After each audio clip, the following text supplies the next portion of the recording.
Earth's magnetosphere would collapse sometime in the next half-century, eliminating all life on the planet. Decisive action was required, but the secure transport of an entire civilization would demand a new kind of cooperation, a new kind of courage, and a new kind of union. Thus, in 2159, the United Colonies were formed to make that journey possible. Just 1 year later, the Galileo, the first of many colony ships, touched down here on Jemison, beginning a new era of human history, the age of the United Colonies. The effort and planning it must have taken to evacuate literally the entire planet. Can you imagine? The logistics alone must have been mind-boggling.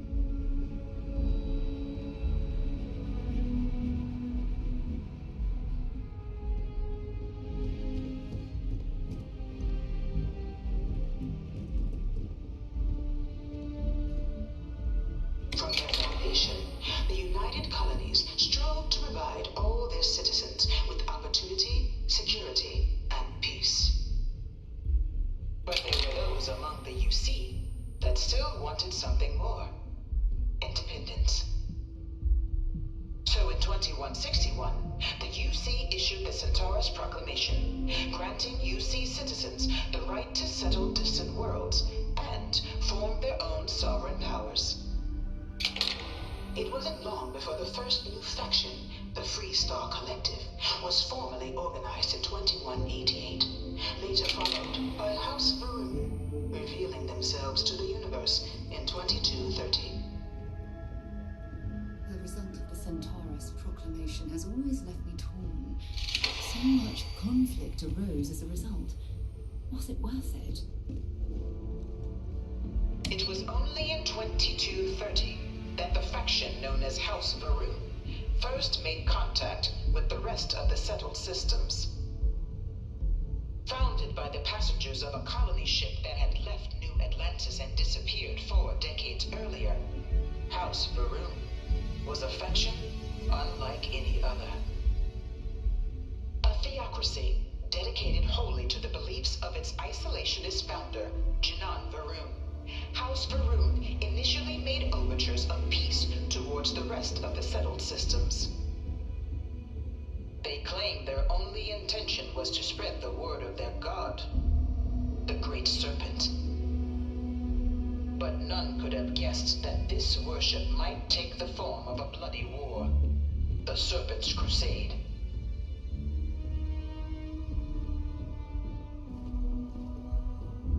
The Freestar Collective was initially founded in 2188, when the citizens of Aquila banded together with the pleasure city of Neon in mutual defense.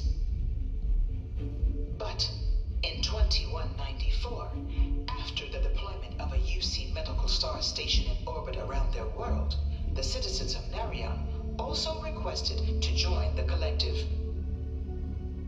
The resulting rise in tensions between the Freestar Collective and UC culminated in the settled system's first intergalactic conflict, the Narion War. Despite a decisive victory by the UC, the colonies permitted the citizens of Narion to join the collective, forming the basis for the fiercely independent union that persists to this day.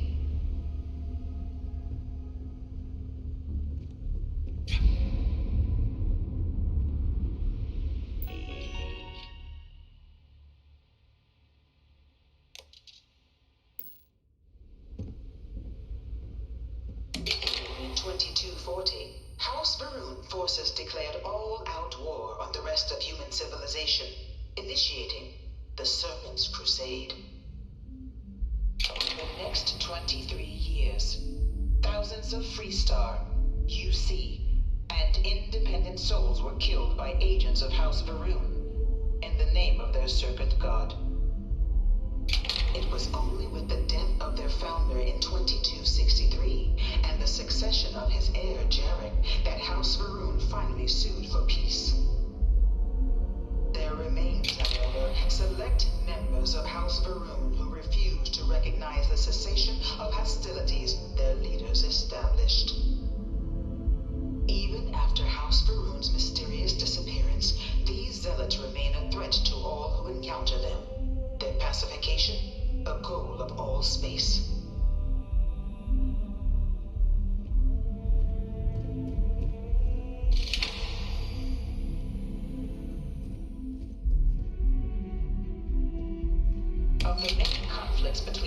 galaxy's factions, none was more brutal than the recent colony war between the UC and the Freestar Collective.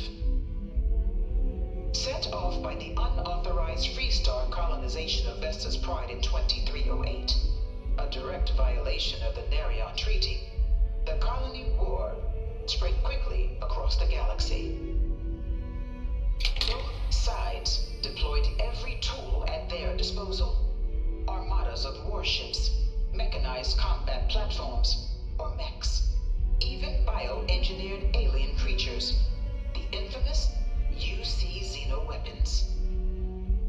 It was only in 2311 at the Battle of Cheyenne that the scales finally tipped. The Freestar Collective, utilizing their civilian fleet as a human shield, successfully crippled the superior United Colonies Navy. After their shocking victory against the galaxy's greatest navy, the Freestar Collective offered terms of peace, which the colonies, out of an interest in staving off any further human costs, accepted. The galaxy has been rebuilding ever since. The Colony War was a horrible conflict that irreparably wounded the settled systems. There were times I felt that it would never end. Few settled worlds were left untouched by the Colony War. But nowhere could the viciousness of modern warfare be seen more clearly than on the Freestar planet of Nera. Initially occupied by invading United Colonies forces as a forward operating position, repeated attempts to take and retake the planet by collective forces led only to devastation. Swaths of the world were transformed into scorched husks, a nightmarish testament to the depths of human ingenuity and human cruelty. And today, Nera remains a continuing reminder to the horrors of unfettered war.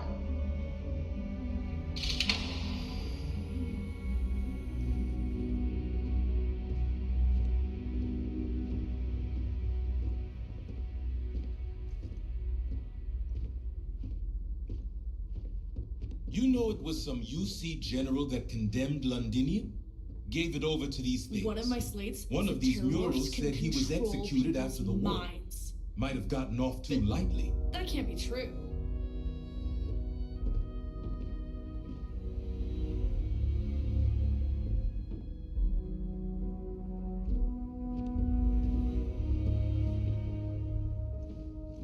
In the midst of the Colony War, a different kind of tragedy struck the UC city of Londinian. A newly constructed but critical supply center for the United Colonies' war effort, Londinian found itself overrun by one of the galaxy's most mysterious predators, the Terramorph. A rare but pervasive threat to all human-settled worlds, Terramorphs swept over the city, seemingly out of nowhere, on a scale never before seen in recorded history. Valiant efforts by the UC military slowed the onslaught, but the creatures proved unstoppable. Ultimately, the decision was made to destroy the Londinian spaceport, sealing off the city, the outbreak, and its citizenry from the galaxy at large. The tragedy of Londinian is mourned by the UC to this day.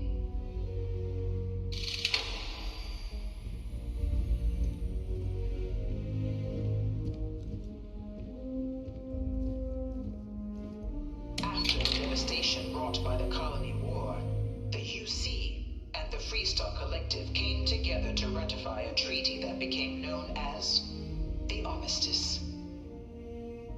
Both sides agreed to a vast reduction in standing forces, and that xenoweapons and mech warfare would be outlawed. All related research was sealed away, accessible only in cases of dire emergency.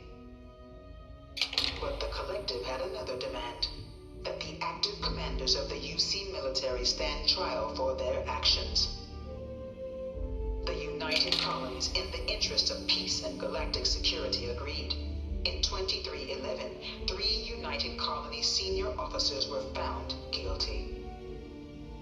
Commander Henry Durant, General Indira Rastogi, and Fleet Admiral Francois Senon, known better as Ve Victus. All were sentenced to death for their actions, bringing the colony war to a close and returning peace to the galaxy at long last. I was a strong supporter of the armistice. All of the terrible weapons that both sides used against one another. It had to end.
I think I got them,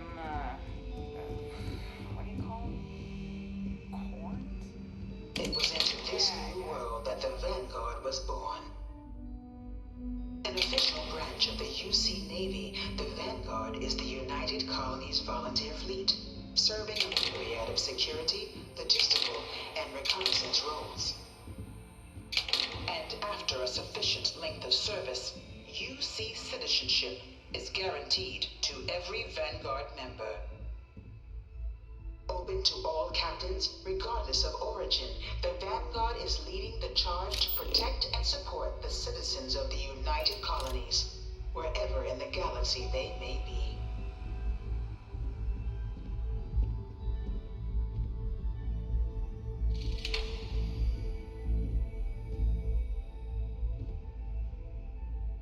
No one is born a United Colonies citizen. Only through service to the UC can one hope to earn one's citizenship. But the UC prides itself on taking care of its people. Cost of living controls mean citizens pay less than their foreign counterparts for needs big and small.